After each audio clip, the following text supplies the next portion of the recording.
Over thousands of years, us humans have learned a great deal about plants.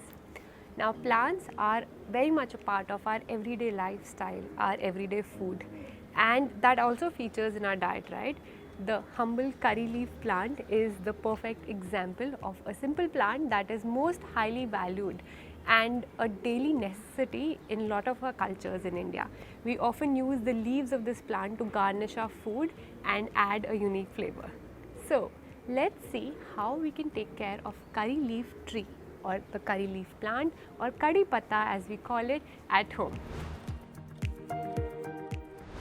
Now, when we talk about the care of this plant, it is an evergreen plant, which means that it grows leaves almost around the year, and it does very well in tropical conditions, which are very similar to the Indian conditions.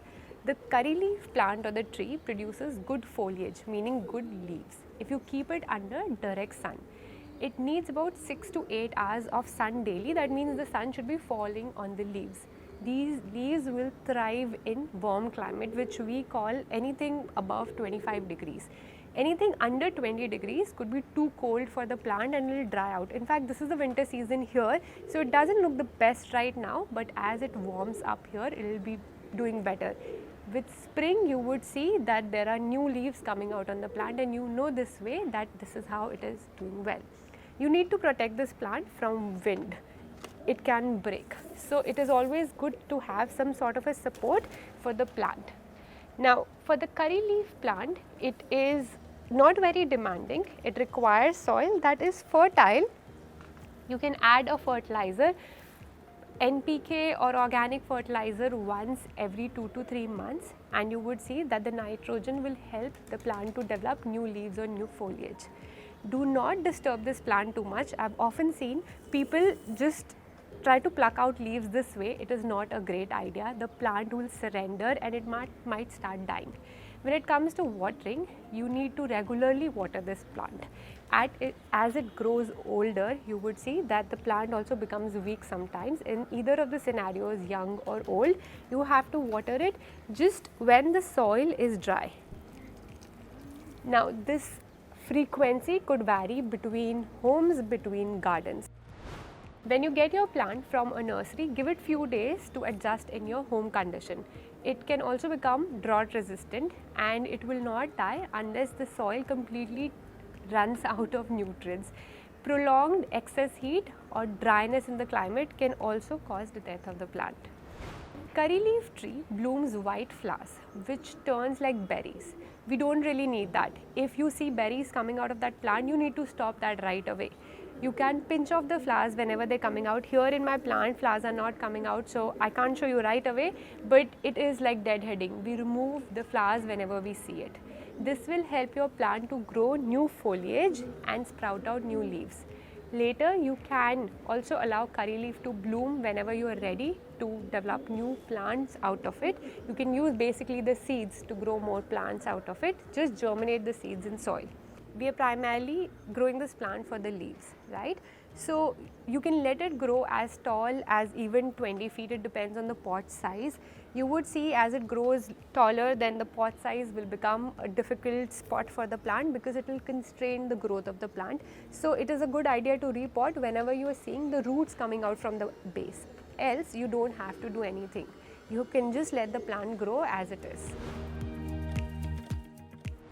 Propagation basically means making more babies out of your plant. Now, you can propagate curry leaves from seeds or from cuttings. Cuttings is something that we have seen works out better. You can sow the seeds in the soil in a good potting mix, it will work. But what generally you would see people doing is that they take cuttings. And how do you do that? You select the part of the plant which has a good wooden branch, and then you take a cutting out of there.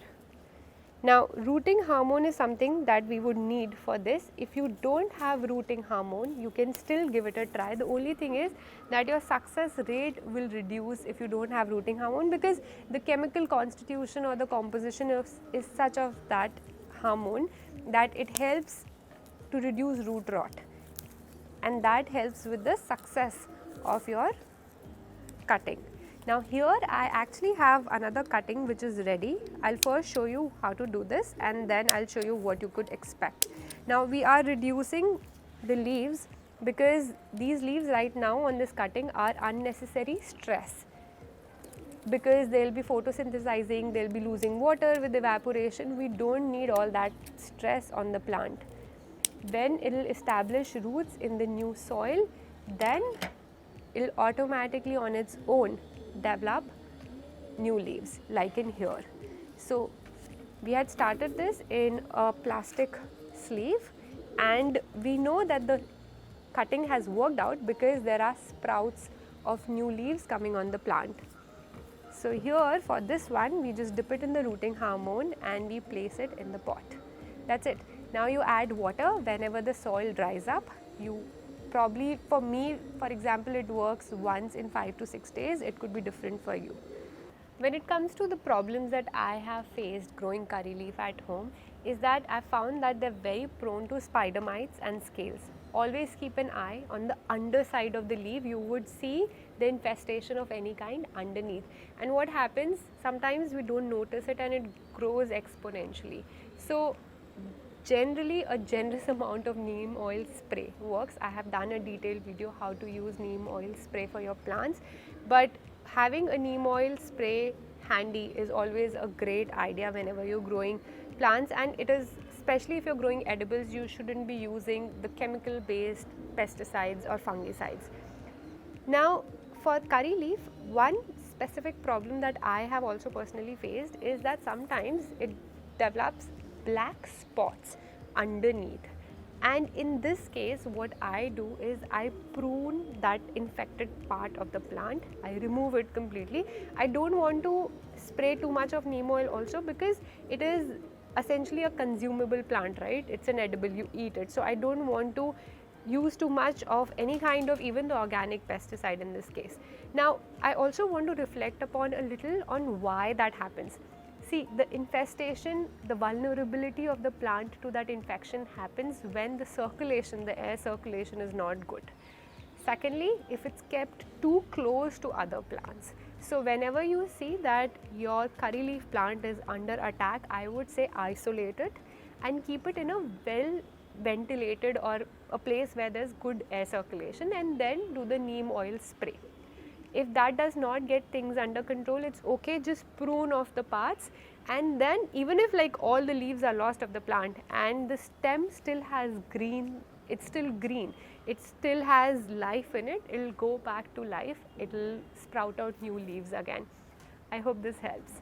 We have done similar basic gardening videos here. Do remember to check them out. Thank you so much for watching. I'll see you very soon.